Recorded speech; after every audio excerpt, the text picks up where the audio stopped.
Salut tout le monde, aujourd'hui on se retrouve pour voir ensemble comment il est possible de bien se préparer à la saison prochaine afin d'optimiser au maximum son temps et son énergie et de ne pas être débordé le moment venu. Allez, c'est parti!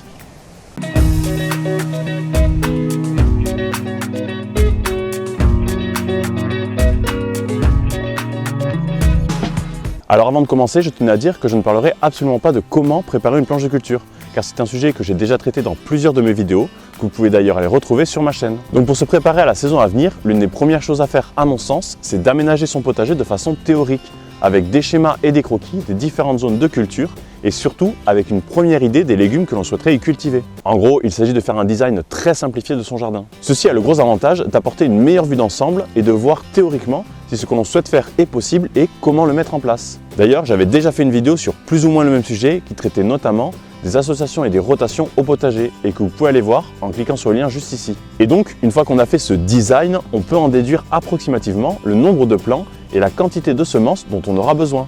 Par exemple, si vous avez des planches de culture de 5 mètres de long et 1 mètre de large, tout en sachant que les tomates se plantent tous les 50 cm environ, on peut en déduire qu'il est possible d'en planter 22 par planche. Et on peut faire ça avec tous les légumes. Après, bien sûr, tout dépend des associations et des rotations que vous souhaitez faire ou non. Et donc, une fois tous ces petits calculs réalisés, vient le moment de faire son stock de semences. Alors pour ma part, je commande mes graines chez 3 semenciers. Il y a SM Bio qui ne propose pas forcément un large choix de variétés, mais dont les prix sont plutôt intéressants.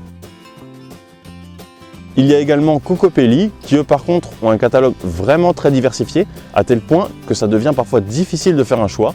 En revanche, les prix y sont plus élevés.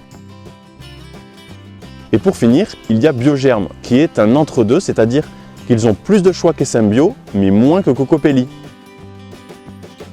Allez, maintenant un peu de pub perso, sachez que si vous le souhaitez, vous pouvez également commander des semences sur mon catalogue et pour ça, il vous suffit de faire un don sur ma page Tipeee. Ainsi, à partir de 6 €, un sachet de graines vous sera envoyé et dès 20 €, vous pouvez en commander 5 sachets. Et donc, ça vous permet de bénéficier de semences tout en soutenant mon travail. Il est également important de bien trier et ranger tout son matériel de jardinage afin d'être sûr d'avoir tout le nécessaire pour la saison à venir. Typiquement, faire le tri dans ses godets est une chose à ne surtout pas omettre car il peut très vite arriver, surtout si on fait ses plants soi-même, de ne plus en avoir en bon état au cours de la saison. D'ailleurs, si vous faites vos propres plants, c'est aussi le bon moment pour faire son stock de terreau. Alors un petit conseil à ce sujet, surtout évitez ceux que vous pourrez trouver dans les jardineries. Car personnellement, je suis rarement arrivé à obtenir de très bons résultats avec. Et la preuve en image avec à gauche le terreau de jardinerie et à droite un terreau fait maison. Tout en sachant que ces laitues ont été repiquées en même temps et dans exactement les mêmes godets. Et c'est pourquoi j'ai acheté un terreau professionnel dont je connais le résultat, car c'est celui qu'utilisent les producteurs de plants chez qui j'ai l'habitude de me fournir. Et si vous voulez en acheter, sachez que j'ai pu l'avoir à la coopérative agricole à côté de chez moi, donc ce n'est vraiment pas plus difficile de s'en procurer. En prévision de la saison à venir, pensez aussi à vérifier l'état de vos arceaux, filets, outils et autres matériels que vous avez stockés dès la fin des cultures, pour là aussi anticiper vos achats et les réparations nécessaires avant de vous retrouver dépassé quand la saison battra son plein. Ensuite, n'hésitez pas à faire un bon stock de paillage car si vous en avez mis un, d'ici l'été, il aura probablement bien diminué et vous en aurez donc certainement besoin. Par exemple, pour ma part, après avoir vu la bonne efficacité d'un paillage avec des feuilles de platane, on peut dire que j'ai fait le stock pour espérer tenir au moins jusqu'à l'automne prochain.